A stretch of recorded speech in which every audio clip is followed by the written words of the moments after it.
Now settle in and let me tell you about a young man who came to New York City looking for someone he loved. That city, oh, that city in those days, it swallowed people whole. It took them in by the thousands, ground them up in its noise and its crowds and its cold indifference, and gave nothing back, nothing but silence when you went looking. This young man had been searching for 5 months. 5 months of climbing dark staircases, knocking on strange doors, asking landladies with tired eyes if they remembered a girl, a particular girl, his girl, who might have passed through. He was looking for Eloise, a singer, or trying to be one, young and hopeful, the way people are before a city teaches them otherwise. He moved through the lower west side of Manhattan, that neighborhood of furnished rooms and transient lives, where people arrived with one small trunk and disappeared without a word. Every week he would find a new room to rent, working his way through the streets, like a man reading a map he couldn't quite see.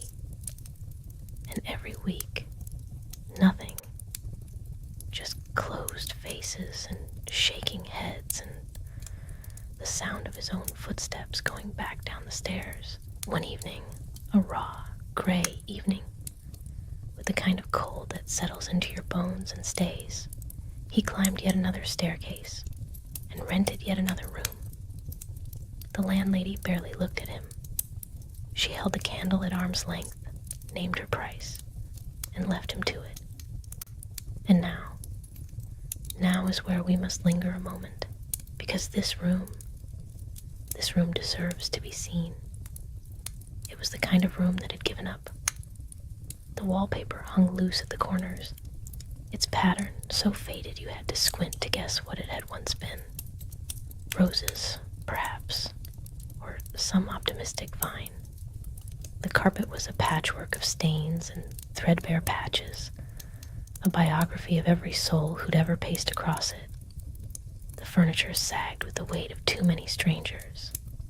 A brass bedstead, cold to the touch. A dresser with a cracked mirror that showed you a version of yourself you didn't quite recognize. Every surface spoke of lives briefly lived and quickly forgotten. A piano scarf tossed over the mantel. A cheap print on the wall, hanging slightly crooked.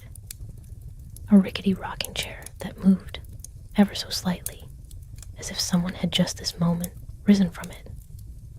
This was the city's furnished room. This was where hope came to wait, and sometimes to end. He set down his bag. He sat on the edge of that sagging bed, and that is when something very strange happened. Something quiet and terrible and tender all at once. He smelled her perfume, just the faintest trace of it, like a word spoken in another room. It was her scent. He would have known it anywhere, the way you know the particular quality of someone's laugh or the warmth of a hand you've held. He stood up. He turned around slowly, as if she might be standing just behind him. He pressed his hands to the wallpaper, the dresser, the cold brass of the bed. He buried his face in the folds of the musty piano scarf. He opened drawers and found nothing. Nothing but dust and the ghost of other people's belongings. And yet, the scent was there, faint, hovering, real.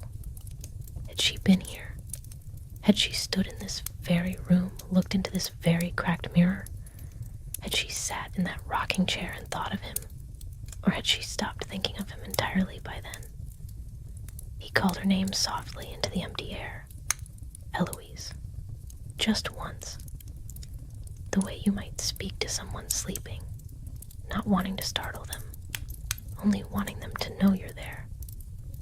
The room gave no answer. Rooms never do. He went back downstairs. He had to know.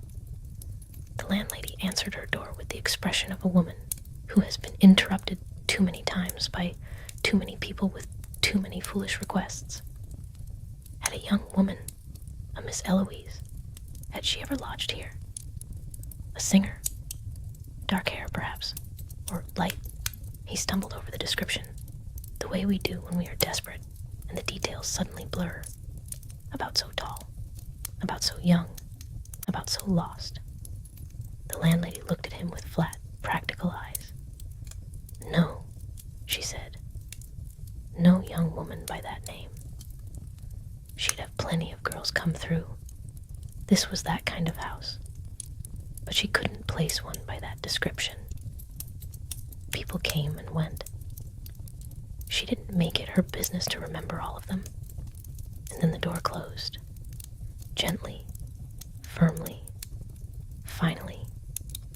He stood in the hallway for a long moment. The gas lamp on the wall hissed and flickered. Somewhere above him, through the ceiling, came the muffled sound of someone else's life going on. Footsteps, a door closing, the creak of that same rocking chair. Ordinary sounds, unbearable sounds. He climbed the stairs again, slowly now, the way a man climbs when he has nowhere left to go but the room he has already paid for. Back in the room, he did not unpack. There was nothing to unpack, really. Just a man and his grief, and the faint, fading perfume of someone he would never find. He thought about it for a while, about the months of searching, about every door that had not opened, every face that had not been hers, every staircase that had led nowhere, about the city outside the window, indifferent, enormous, going about its business without a single thought for him or Eloise or anyone who had ever loved someone and lost them in its streets. He stuffed the cracks in the door and the window frame with his jacket, methodically, quietly, the way a practical man does a practical thing. Then he turned the key on the gas jet and lay down on that sagging brass bed. The room filled slowly. The smell was sharp at first, then somehow soft, the way sleep comes when you stop fighting it. The last thing, maybe, was the perfume. Still there, still faint, like a hand resting near his in the dark, like someone saying, I am here. I was here. He had found her in the only way the city had left him. And now I need you to hold very still for this part. Later that evening, the landlady sat with her friend, Mrs. McCool, in the parlor below. They had the comfortable ease of women who have seen enough of the world to take most of it without flinching. Something came up, the way things do in conversation, about the room upstairs, about the tenants who passed through, and Mrs. McCool, lowering her voice just slightly, mentioned the girl, the one from last week, the sad business of it. Ah, yes, said the landlady, nodding slowly. Yes, there was a girl. Came in looking for theater work. Stayed a week, maybe less. Young thing, pretty enough. But she'd gone and done the same as the young man upstairs was doing right now, though neither woman knew that yet. Turned on the gas, just like that, quietly and without a note. And had she given a name? Asked Mrs. McCool. The landlady thought for a moment. Eloise, she said. Something like that. I don't trouble myself too much with names. The fire crackled in the parlor. The gas lamp hissed. Upstairs, the room held its silence, like a secret it had always known. They'd found each other, those two. Just 1 week, and one room, and one terrible wall of time too